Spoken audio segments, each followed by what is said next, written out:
सामुदायिक radio ब्रिजवाणी 89.6 megahertz पर आप सुन रहे हैं अपना फेवरेट शो लाइव आगरा। मैं हूं आपका रेडियो साथी अतुल। श्रोताओं, हमारे शहर आगरा में इंजीनियर्स डे के मौके पर एक कार्यक्रम होने जा रहा है। कार्यक्रम की विस्तृत जानकारी देने के लिए हमारे साथ जुड़े हैं आर.के. वर्मा जी, जो कि DVNL में अधिशासी अभियंता है। आइए श्रोताओं, सुनते हैं कार्यक्रम की पूरी जानकारी। मैं आर.के. वर्मा, अधीक्षण अभियंता, DVNL आगरा में तैनात हैं। हम लोग श्री पवन शर्मा जी जो स्मार्ट विजन से हैं, उनके साथ मिलकर अपने अभियंता संघ दक्षिणांचल आगरा के साथ इंजीनियर्स डे पे कार्यक्रम कर रहे हैं। जैसा कि सभी लोग जानते हैं, खासकर जो टेक्निकल फील्ड से संबंधित हैं, वो सर MB जी का नाम जरूर सुने होंगे। सर मोक्षगुंडम विश्वेश्वरैया जी, जिनकी जन्म तारीख पर हम जयंती मनाते हैं। खासकर इंजीनियर्स ही मनाते हैं, बाकी बहुत ज़्यादा समाज में प्रचलन नहीं है, जबकि होना चाहिए, क्योंकि हम लोग उनके बहुत सारे इन्वेंशंस का इस्तेमाल करते हैं। तो हमारा नैतिक कर्तव्य बनता है कि हम उन्हें उनकी जयंती पे याद करें। उसी के उपलक्ष्य में हम लोगों ने यहाँ आगरा में DD स्वीट्स होटल में कार्यक्रम रखा है 15 सितंबर को शाम के 6 बजे। इस कार्यक्रम का मुख्य उद्देश्य है, एक तो यही है कि हम जयंती मनाएंगे MB सर की।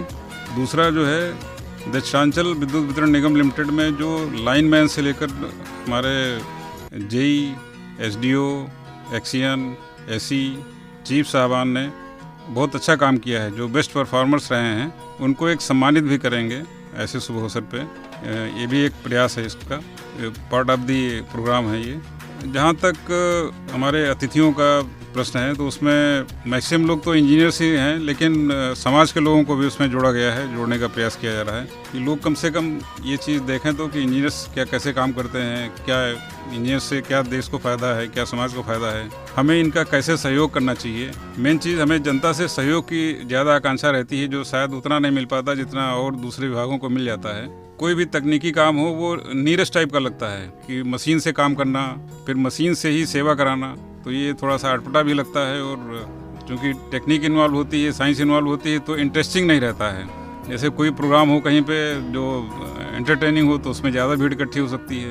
वहीं कोई किसी न्यूटन साहब के प्रिंसिपल की ही बात करने लगे, समझाने लगे, जिससे आगे सभी को फ़ायदा हो सकता हो, तो शायद उसमें कोई लोग खड़े होना ज़्यादा पसंद नहीं करेंगे कि अपना ज्ञान बखा रहा है, स्मार्टनेस दिखा रहा है, लाइक दैट कुछ भी कह देंगे लोग। लेकिन जहाँ एंटरटेनमेंट की ज़रूरत है, वैसे इसकी ज़्यादा ज़रूरत है कि हमें तकनीकी ज्ञान होना चाहिए। जैसे और देशों से कंपेयर करेंगे तो वहाँ कहीं जो है सबको मिलिट्री का ट्रेनिंग हमेशा दी जाती है, हर नागरिक को दी जाती है।